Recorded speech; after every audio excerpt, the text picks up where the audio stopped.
this time that Spider-Man's actually me. Okay, this was requested by this guy whose name is up here, and he wanted me to have a little ramble about the movie Spider-Man from 2002. Okay, I'm gonna get me gum out.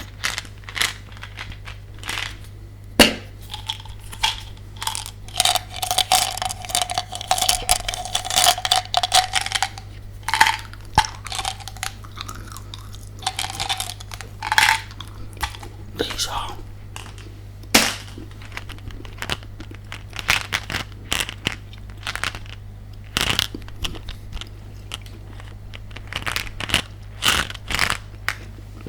Mentos Tropical.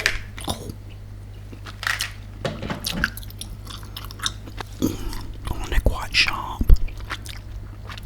I do like them. Okay.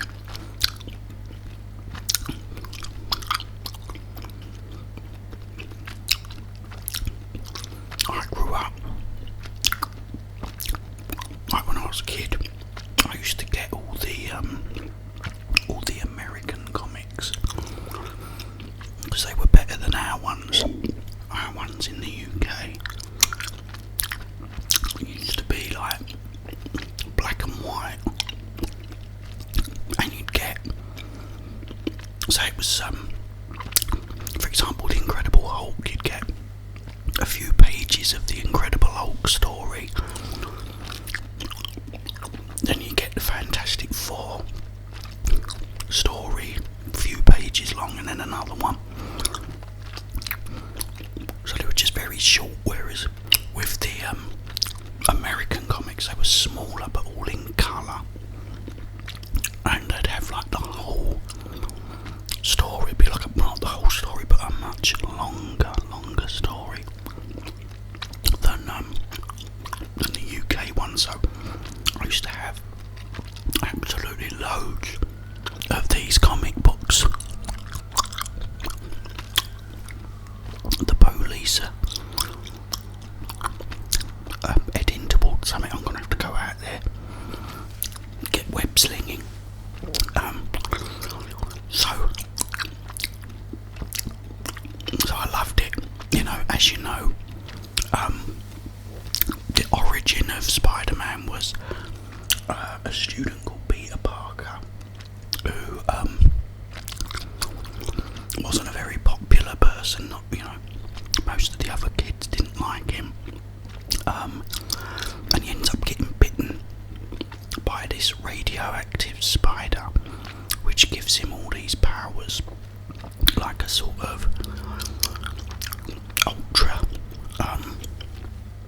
sense. It sort of gives him what they call a spidey sense, where you can sort of almost, predict something that's gonna happen, before it does. You can sort of see it coming before it happens. And also becomes more agile and stronger, and a really, really great superhero. Anyway, I think it was 1978,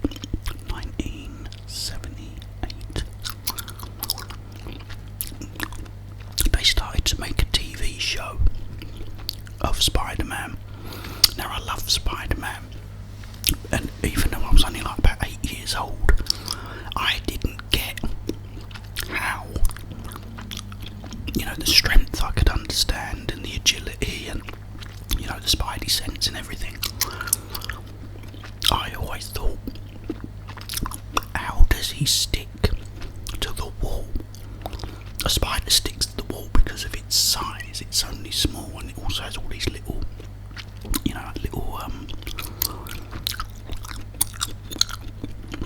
fine hairs and things that stick to the wall, and also the web that it uses to keep itself, stuck to the wall. So I always had a problem with that. And I also because Peter Parker used to have to make up the web formula himself in these little bottles, and used to put the bottles under his arms and stuff. And I always thought, wouldn't it be good if he could just naturally, produce the web, up and away web. So anyway, time went on, and then in the year 2002,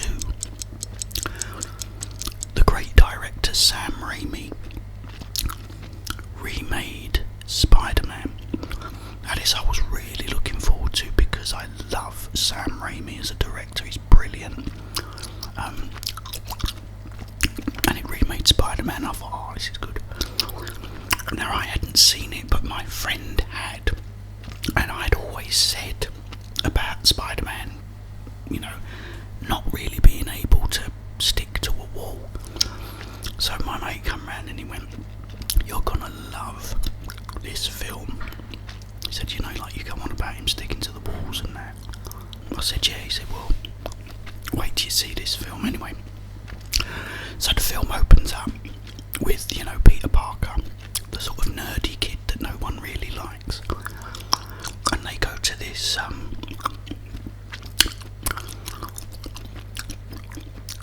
place where they've designed a new species of spider. One of the spiders escapes and bites Peter Parker. So he goes home that day and he feels really ill and everything else, and he's having these sort of nightmares and everything. But then the next morning when he wakes up, he feels on top of the world. He's stronger, his physique is better. He's all ripped, and he's he doesn't need his glasses anymore. He sort of pulls his glasses up and everything's all blurry. He's now got absolutely perfect vision. He then goes to school, and there's this bully that tries to have a fight with him and loses, because Peter Parker has now got all these powers and everything.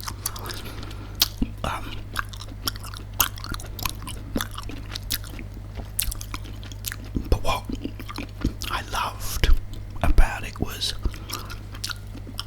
they close up on his hands, and all of a sudden all these little barbed, thick sort of hairs come out, which will allow him to sort of stick to the walls. Also, when he's eating his dinner, the fork is stuck to his hand because of the web. So I'm assuming he sort of uses the web and these barbed hairs on his hands to actually stick to the wall. And I thought, yes. And also what I loved about it was, rather than him making up this fluid that, spun his webs for him, his body naturally produces the web as well, which was brilliant.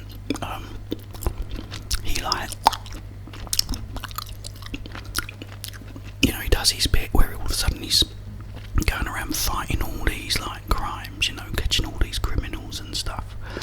And then you've got a guy called J. Jonah Jameson, and that's what's so cool about this, is the characters in Spider-Man are all brilliant. Be it Peter Parker, be it Mary Jane, who is his love interest, be it J. Jonah Jameson, who is really, really funny in it, because he never wants to pay anybody, and he also is trying to make Spider-Man look like a criminal, like he's the bad guy, when he clearly isn't. So, you've got all this going on, but there's this one bit in the movie, and it's absolutely pouring down with rain, and this gang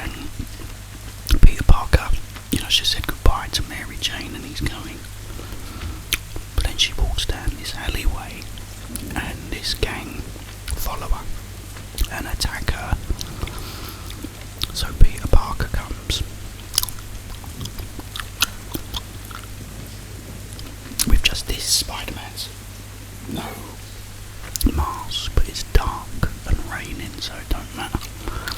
And he kicks their butts. He then quickly sort of spins off, webs off, whatever, comes back with the mask on, and he hangs upside down. And it's just this iconic moment where Mary Jane peels the mask up and kisses him, and it's such a great scene, you know. I love it. Meantime, you've got the great Willem Dafoe, who is designing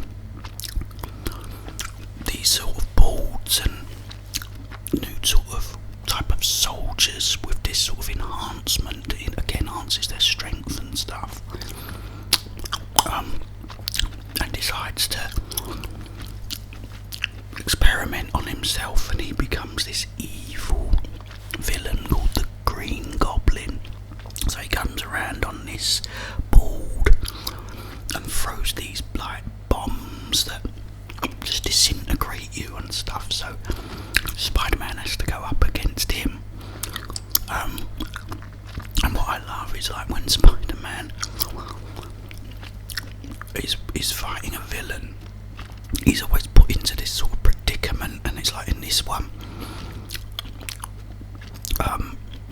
the Green Goblin has got Mary Jane on one side and a bus full of school kids on the other. So, you know, the Green Goblin says to him, "Oh, who do you save?" You know, and it drops them both. You know, and it's like this happens a lot throughout the movie. So if you haven't seen them, guys, I highly recommend them. 1, 2, and 3. They're all brilliant. But yeah, it's just action, suspense, the love story part of it, romance, comedy, just everything in it, and they're just amazing, if you pardon the pun. Amazing movies. So I highly recommend seeing them. Okay guys, I hope you enjoyed this little ramble. If there's any other movies you'd like me to ramble about, oh, it's the police again. I've got to go and fight some crime. But in the meantime, have yourselves a wonderful, peaceful day.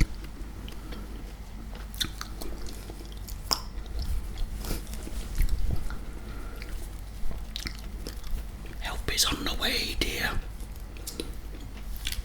Oh, hang on, just take me.